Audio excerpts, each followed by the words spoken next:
जय हिंद साथियों, मैं सरबजीत आप सभी लोग का स्वागत करता हूं आज के वीडियो में। तो साथियों, आज की वीडियो में हम सभी लोग पढ़ने वाले हैं कक्षा 10 विज्ञान अध्याय 1, जिसका नाम है रासायनिक अभिक्रियाएं एवं समीकरण, यानी केमिकल रिएक्शन एंड इक्वेशन। तो आज की वीडियो में हम सभी लोग इसका वन शॉट करने वाले हैं। जो बच्चे ने इस चैप्टर को पढ़ लिया है उनका रिवीजन हो जाएगा, और जो बच्चे ने अभी तक कुछ नहीं पढ़ा है उनका भी क्लियर हो जाएगा ये चैप्टर। तो चलिए साथियों, शुरू करते हैं।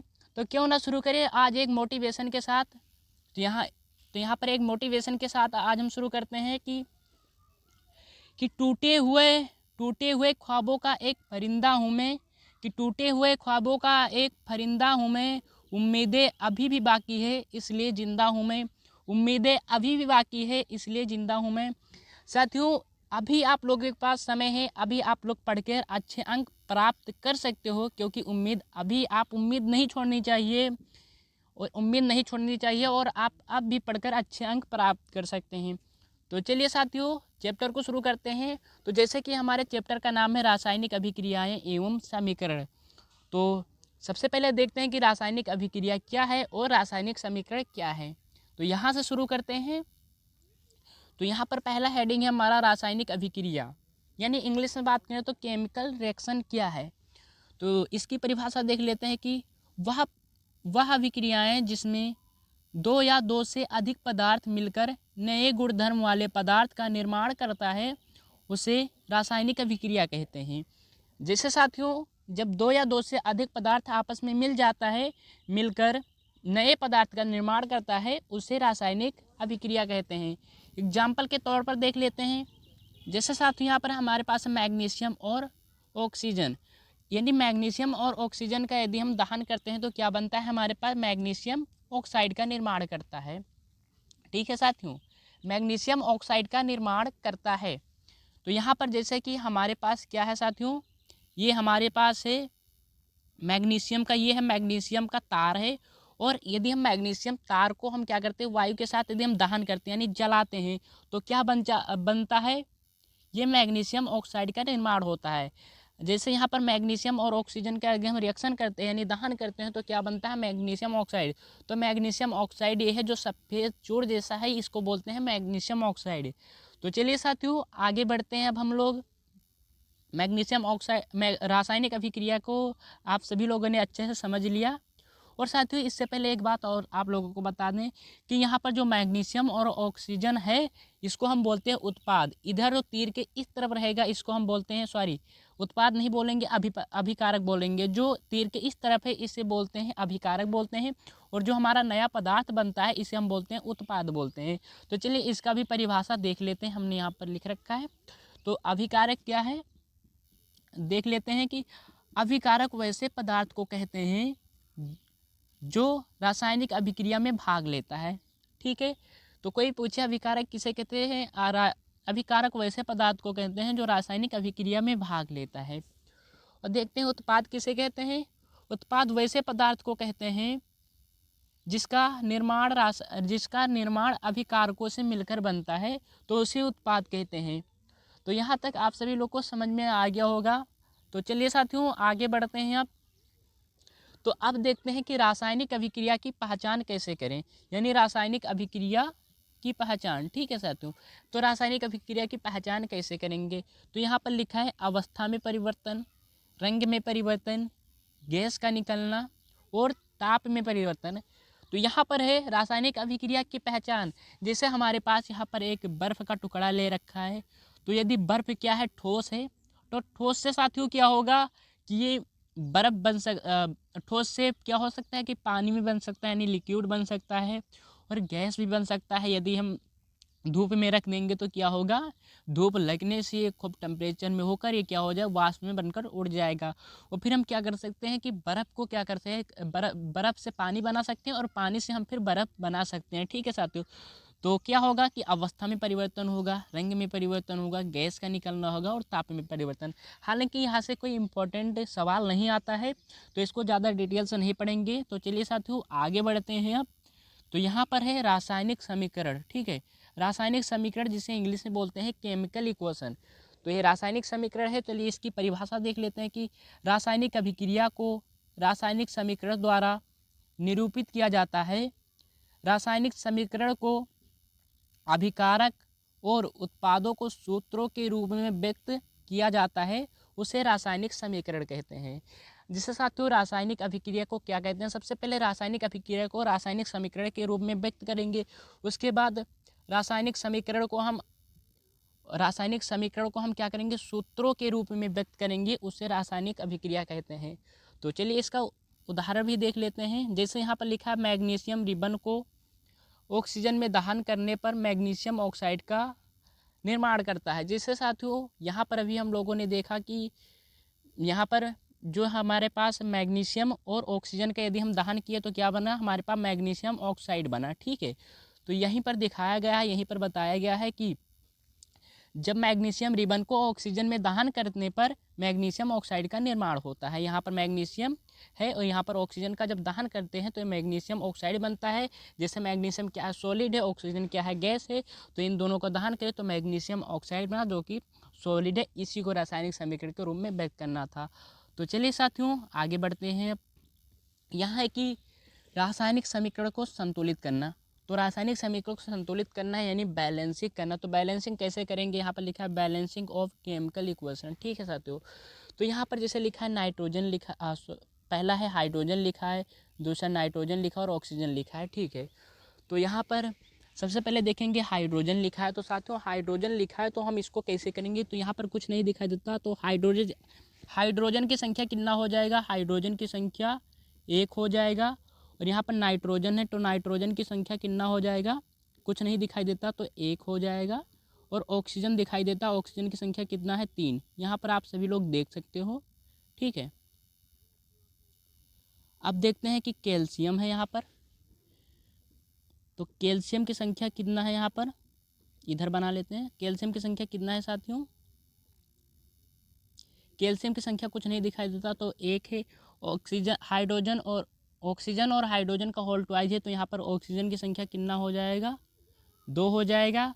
और हाइड्रोजन की संख्या भी 2 हो जाएगा। ठीक है, हमने इसके पीछे रासायनिक अभिक्रिया को संतुलित कैसे करें बिल्कुल बेसिक से बताया और बहुत ही अच्छे से समझाया है। इसी के वीडियो के डिस्क्रिप्शन में उसका लिंक दे देंगे, आप सभी लोग वहां से जाकर देख सकते हो। ठीक है, तो यहाँ पर लिखते हैं कैल्शियम। तो कैल्शियम की संख्या यहाँ पर कितना है, 1 है। और नाइट्रोजन की संख्या कितना है, 2 हो जाएगा क्योंकि होल ट्वाइस है। और फिर ऑक्सीजन की संख्या कितना हो जाएगा, 6 हो जाएगा। ठीक है साथियों, और यहाँ पर देखते हैं हाइड्रोजन की संख्या कितना है, 2 है। और ऑक्सीजन की संख्या कितना है, यहाँ पर 1 है। ठीक है, तो अब यहाँ पर देखो साथियों, कलर चेंज कर लेते हैं। तो यहाँ पर देखो जैसे हाइड्रोजन की संख्या 1 है, यहाँ पर हाइड्रोजन की संख्या कितना है साथियों, 2 है। तो यहाँ पर 1 है, यहाँ पर 2 है, तो दोनों बराबर नहीं, तो इसको बराबर करने के लिए 2 से मल्टीप्लाई कर देंगे। यदि हम 2 से मल्टीप्लाई करेंगे तो इन सभी में 2 से मल्टीप्लाई हो जाएगा। तो हाइड्रोजन की संख्या कितना हो जाएगा, यहाँ पर 2 हो जाएगा। और फिर नाइट्रोजन की संख्या 2 हो जाएगा। और फिर यहाँ पर ऑक्सीजन की संख्या क्या हो जाएगा, 3 दूनी 6, तो इसको 6 हो गया। अब साथियों यहाँ पर देखते हैं हाइड्रोजन की संख्या यहाँ पर 2 हो गया।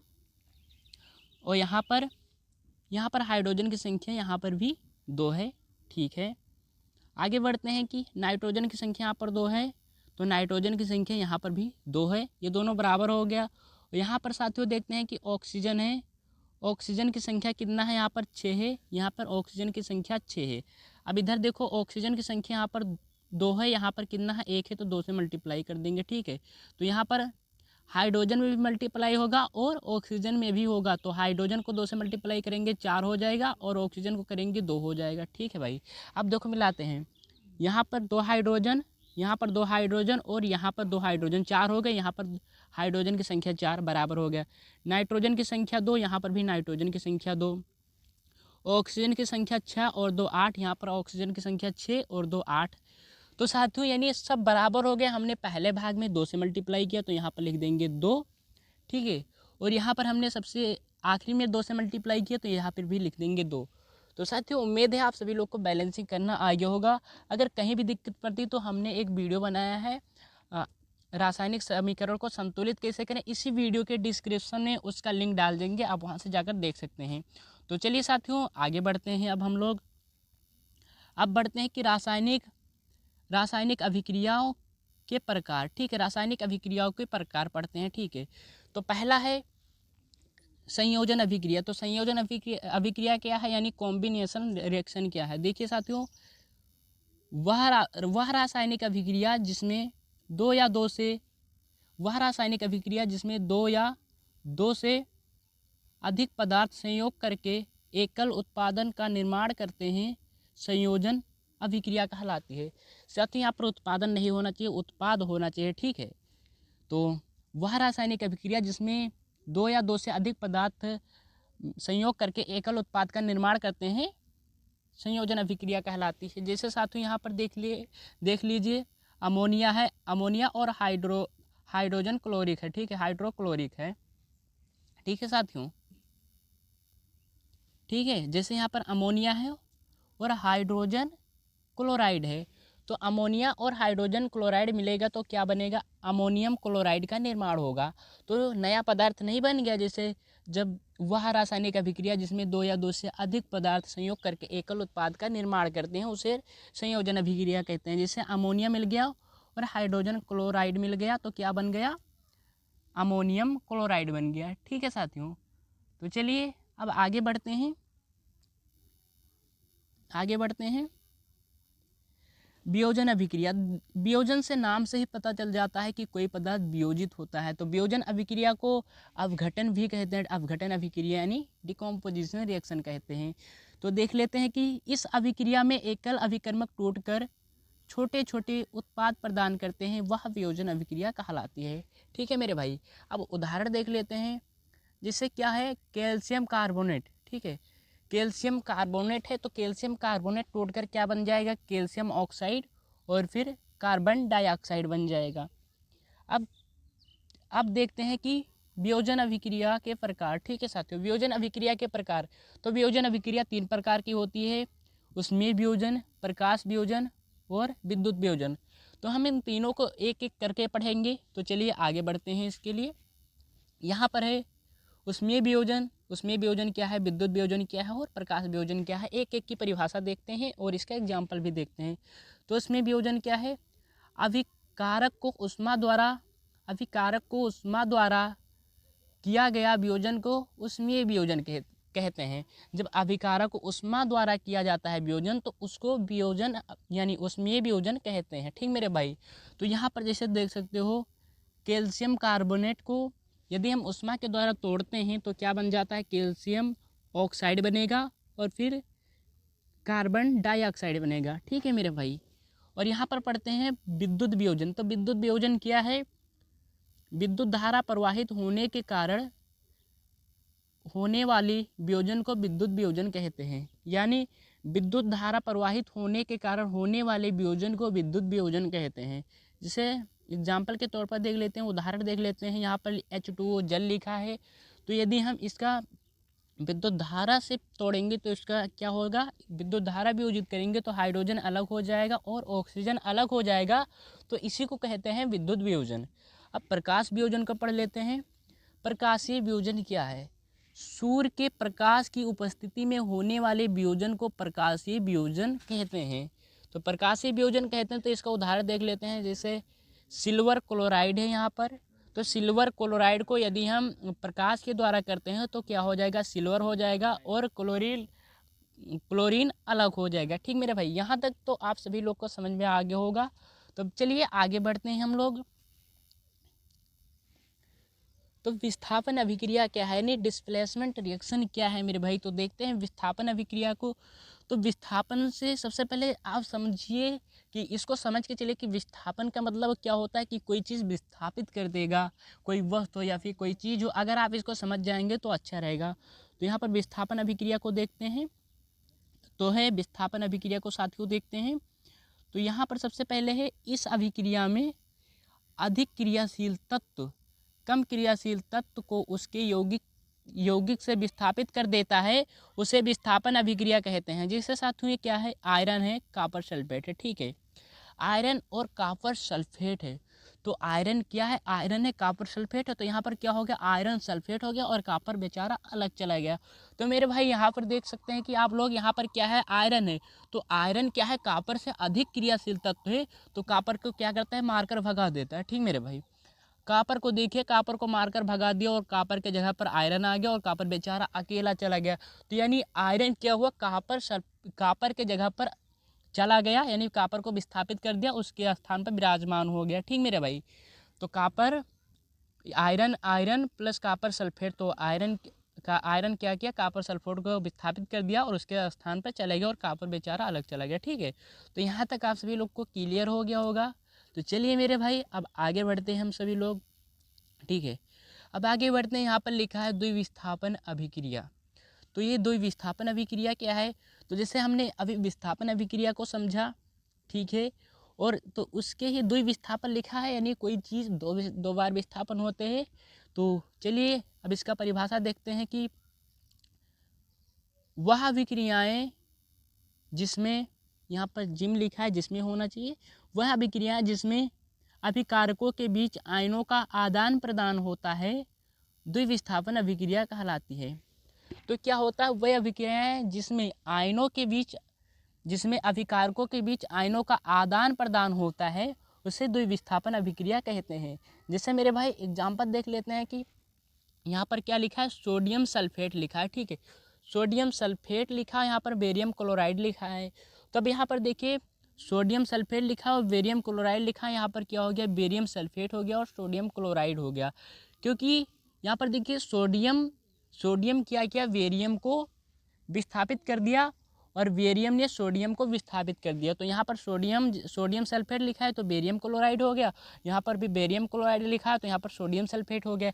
यानी दो बार विस्थापन हुआ, तो इसे बोलते हैं द्विविस्थापन अभिक्रिया। ठीक मेरे भाई, तो चलिए अब आगे बढ़ते हैं। द्विविस्थापन अभिक्रिया के बाद हमारा है उपचयन और अपचयन अभिक्रिया। ठीक मेरे भाई, उपचयन और अपचयन अभिक्रिया जिसे हम बोलते हैं, दोनों मिलाकर रेडॉक्स अभिक्रिया कहते हैं।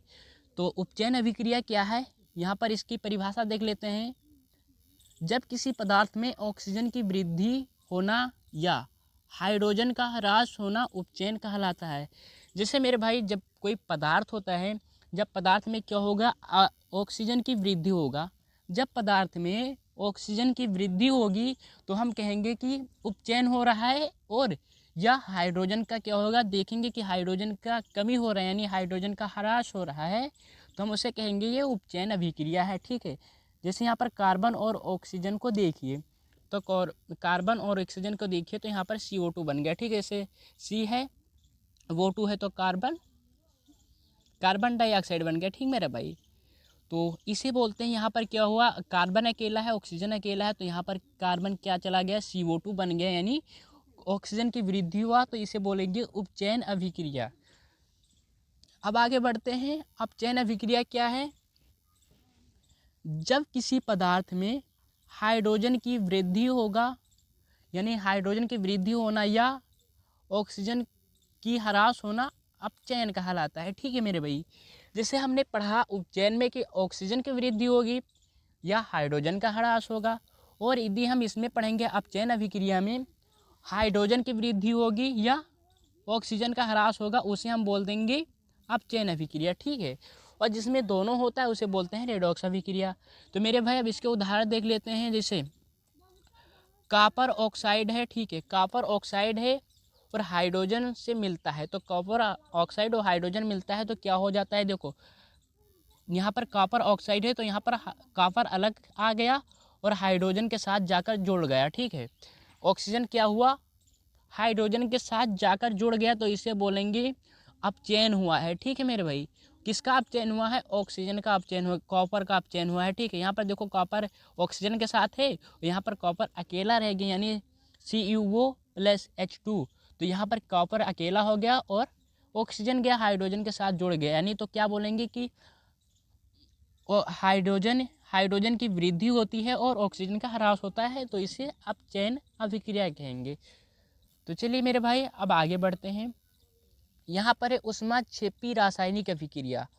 तो ये ऊष्माक्षेपी रासायनिक अभिक्रिया क्या है, इसे भी देख लेते हैं कि जिन अभिक्रियाओं में जिन अभिक्रियाओं में उत्पादन लिखा है साथियों, यहाँ पर उत्पाद होना चाहिए, ठीक है। तो यहाँ पर इसको काट देते हैं।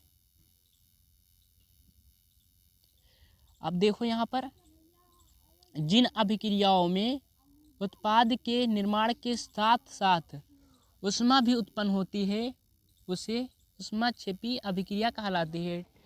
तो जिन अभिक्रियाओं में उत्पाद के निर्माण के साथ साथ ऊष्मा भी उत्पन्न होती है, ऊष्माक्षेपी रासायनिक अभिक्रिया कहलाती है। जैसे यहाँ पर एग्जाम्पल के तौर पर देख लेते हैं, यहाँ पर लिखा हुआ है उदाहरण प्राकृतिक गैस का दहन। तो यहाँ पर मीथेन हो गया और क्या हो गया, ऑक्सीजन हो गया। तो मीथेन और ऑक्सीजन का यदि दहन हुआ तो क्या बना, कार्बन डाइऑक्साइड बना और जल बना और साथ में ऊर्जा भी बना, ठीक है मेरे भाई। तो यहाँ तक कि इससे आप आसानी से समझ सकते हो, जिन अभिक्रियाओं में उत्पाद के निर्माण के साथ साथ ऊष्मा भी उत्पन्न होती है, उसे ऊष्माक्षेपी रासायनिक अभिक्रिया कहते हैं। तो चलिए मेरे भाई, अब इससे आगे बढ़ते हैं हम लोग। इसमें लिखा है संक्षारण। तो संक्षारण आप सभी लोग को पहले से ही बता दें, संक्षारण जिस साथियों आप सभी लोग संक्षारण को जानते होंगे। चलो एक बार पढ़ लेते हैं, फिर इसका उदाहरण समझाते हैं कि वह अभिक्रिया जिसमें धातु वायु की ऑक्सीजन नमी या अन्य रसायनों से धीमी अभिक्रिया द्वारा धीरे धीरे नष्ट हो जाती है, संक्षारण कहलाता है। जैसे मेरे भाई, आप लोगों ने अक्सर अपने घर में लोहा देखा होगा, तो लोहा पर क्या होता है, जंग लग जाता है, तो उसे बोलेंगे संक्षारित हुआ, जंग लगकर टूट जाता है, ख़त्म हो जाता है, और फिर चांदी पर काली परत चढ़ जाती है। जैसे यहाँ पर उदाहरण लिखा हुआ है मेरे भाई, तो इसका उदाहरण देख लेते हैं कि लोहे पर जंग लगना, चांदी पर काली परत चढ़ना और तांबे पर हरी परत, ठीक है। तो अगर अब जैसे कि आप सभी लोगों के घर में कोई ना कोई चीज़ पड़ी होती है, जैसे लोहा वगैरह हो गया, उस पर जंग लग गया, चांदी पर काली परत चढ़ जाना और तांबे पर हरी परत, ठीक है मेरे भाई। तो यहाँ से आप समझ सकते हो कि अगर इसका अब अगर इसको पूछा जाए कि मतलब इसका उपाय कैसे, इसके बचाया कैसे जाए, जैसे लेपन पेंट लगाकर किया जा सकता है, लेपन लगाकर इसको रोका जा सकता है, ठीक मेरे भाई। तो संक्षारण आप सभी लोग को पता चल गया, संक्षारण किसे कहते हैं। अब आगे बढ़ते हैं कि विकृत गंधिता किसे कहते हैं, रेंसिडिटी। तो खाद्य पदार्थ में उपस्थित तेल तथा वसा में मंद ऑक्सीजन से उनके स्वाद तथा गंध का बदल जाना विकृत गंधिता कहलाती है। जैसे साथियों, कोई भी पदार्थ होता है तो क्या हो जाता है, यानी खराब हो जाता है, ऑक्सीजन उसमें चला जाता है, तो उसका स्वाद बदल जाता है, गंध बदल जाता है, तो उसे बोलते हैं विकृत गंधिता। जैसे साथियों यहाँ पर देख लेते हैं उदाहरण के तौर पर पानी तथा पनीर खुला रखने पर क्या हो जाता है, खराब हो जाता है, गंध। यहाँ पर गढ़ लिखा है पर गंध होना चाहिए, ठीक है।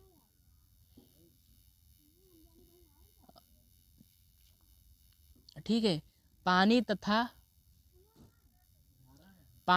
पनीर खुला रखने पर गंध देने लगता है, यानी खराब हो जाता है, तो बदबू देने लगता है, तो उसे बोलते हैं विकृत गंधिता, ठीक है।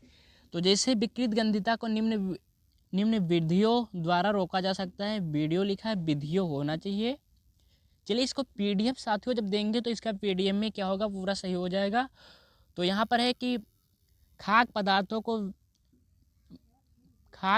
को वायुरोधी पन्नों पर रखना, वायुरोधी लिखा है, वायुरोधी होना चाहिए, कि खाद्य पदार्थों को वायुरोधी पन्नों पर रखना, निम्न ताप पर पके हुए खाने का प्रशीतन, खाद्य पदार्थ जैसे आलू, चिप्स इत्यादि पैकिंग में ऑक्सीजन को हटाकर उसके स्थान पर नाइट्रोजन की गैस भर देते हैं, तो उसे विकृत गंधिता कहते हैं। यानी अगर ऑक्सीजन को हटाकर क्या करते हैं, हम नाइट्रोजन गैस भर देते हैं। जैसे आप लोगों ने अधिक चिप्स लिया होगा, आलू की चिप्स पैकेट, आप लोगों ने मार्केट जाते हो तो पैकेट आप लोगों ने लिया होगा, अभी आपको पैकेट दिखा देते हैं साथियों।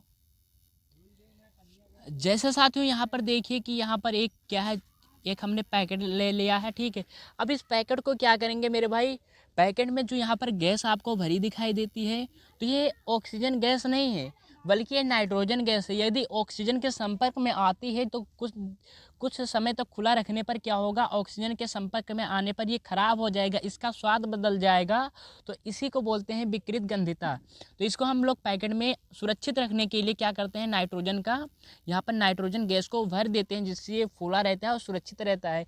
यदि पैकेट में से, या फिर आप लोग देखे होंगे मार्केट में जिसकी एक्सपायरी डेट लिखा होता है कि एक्सपायरी कहाँ तक होता है, मतलब कितने समय तक एक्सपायरी डेट है, अगर उसमें नाइट्रोजन गैस नहीं है तो एक्सपायर हो जाता है, ठीक है, तो वो ख़राब हो जाता है, उसका स्वाद बदल जाएगा, गंध बदल जाएगा, यानी ख़राब हो जाएगा, ठीक मेरे भाई। तो इसी को विकृत गंधिता बोलते हैं। तो साथियों यहाँ पर हमारा चैप्टर समाप्त होता है। और ये वीडियो आप सभी लोग को कैसा लगा कमेंट करके ज़रूर बताना। और साथियों यदि आप सभी लोगों को इसका PDF लेना है, साथियों इसका PDF आप सभी लोगों को लेना है, तो इसी के वीडियो के हो सकता है डिस्क्रिप्शन में इसका लिंक डाल देंगे PDF का। PDF वहाँ से भी डाउनलोड कर सकते हो, बिल्कुल फ्री PDF रहेगा। लेकिन साथियों फ्री PDF के लिए आप सभी लोग को क्या करना है, चैनल को लाइक करना है, वीडियो को लाइक करना है, शेयर करना है अपने दोस्तों के पास, और चैनल को क्या करना है मेरे भाई, सब्सक्राइब करना है, और आप सभी लोग को फ्री PDF दे दिया जाएगा। तो चलिए साथियों वीडियो कैसा लगा कमेंट करके ज़रूर बताना, और हम सभी लोग अगले वीडियो में फिर मिलेंगे।